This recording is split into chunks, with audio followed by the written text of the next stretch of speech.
Hello, lovely souls. Winter is making its way to Scotland, and the Cairngorms, north from where we live, had quite a bit of snow already. We usually do not get a lot of snow here at the east coast, but it certainly is colder now, and the beanie is a mandatory item to wear. Appreciating our immediate surroundings, we visited a close-by small forest bordering a beach. So you get 2 treats in one walk. That is really wonderful. As we approach the festive season, I thought about my decorations, the baking, and the traditions I have built over the years since my estrangement from my family. Before living in Scotland, I lived close to my family, and there was a number of obligatory meetings and expectations during this time of the year. I followed those as it meant I would see my father, and since my son was very young then, I considered it important to him. Everything changed when we moved to Scotland. Our first Christmas, which was only 3 months after we arrived, was very different. It was calm and quiet, a tranquility that I never experienced before. Finding new traditions without my family came easy to me. Every year, my son and I went to the ice rink at the Edinburgh Christmas market. It was so wonderful to skate, embraced by all those historic buildings around us.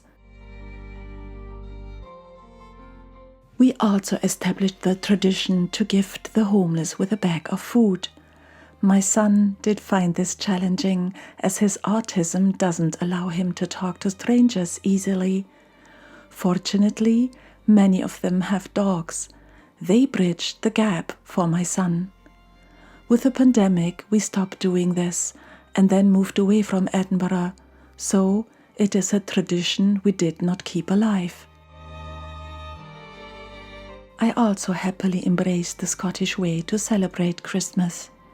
We bought Christmas crackers, and we had presents on Christmas Eve, as we were accustomed to, and something on Christmas Day as well. We wore crowns and enjoyed mince pies.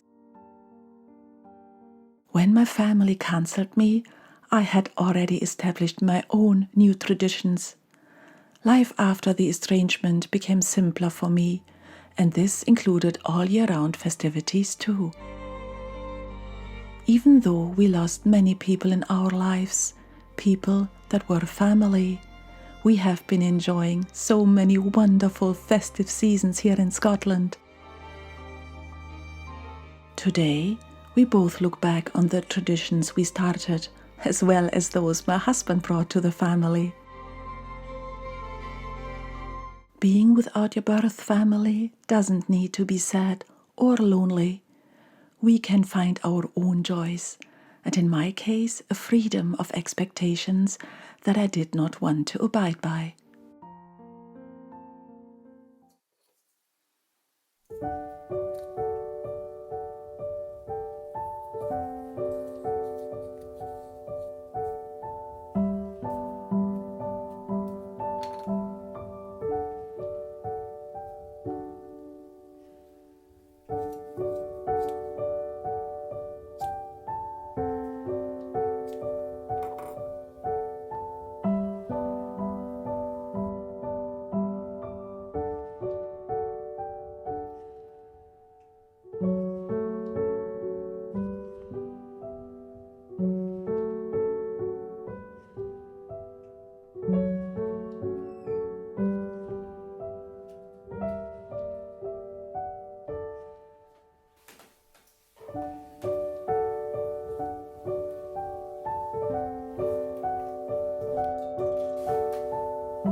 cottage is looking quite festive now that almost all the Advent decoration is out.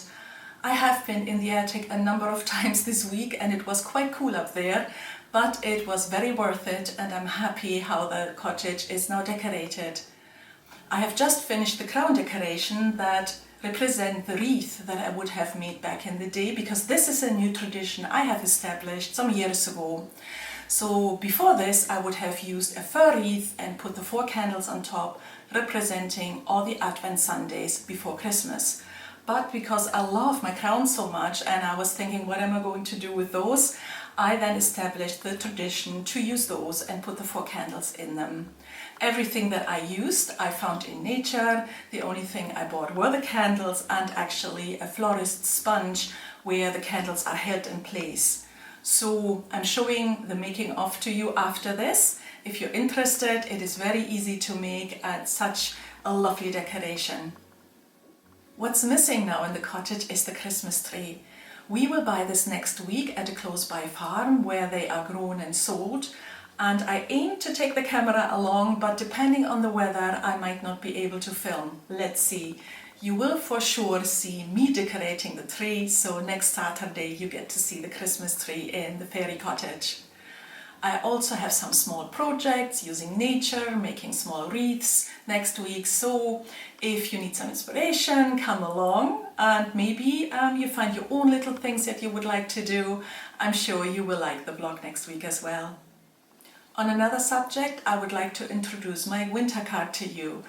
I only had time to paint one design, which is a deer with some friends, a rabbit and a squirrel, an owl, a badger and birds. And this is a neutral postcard. I didn't put any Merry Christmas or festive season greetings on it because I thought if you wish to send it to someone you could write it on the card yourself, and this way it is usable for different purposes like a bookmark or just hang it somewhere, whatever you appreciate. They will come in sets, 2 cards or 5 cards, and as you know, every sale will support the channel for me to be able to run my channel, and I appreciate everyone who buys in my Etsy shop. There's other things there, as you know as well, like the knitting pattern for the beanie head or the wrist warmers. So go have a look, I appreciate it, and I hope you now enjoy the rest of the video. I will see you next week and I say goodbye for now.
Thank you for watching this week's vlog.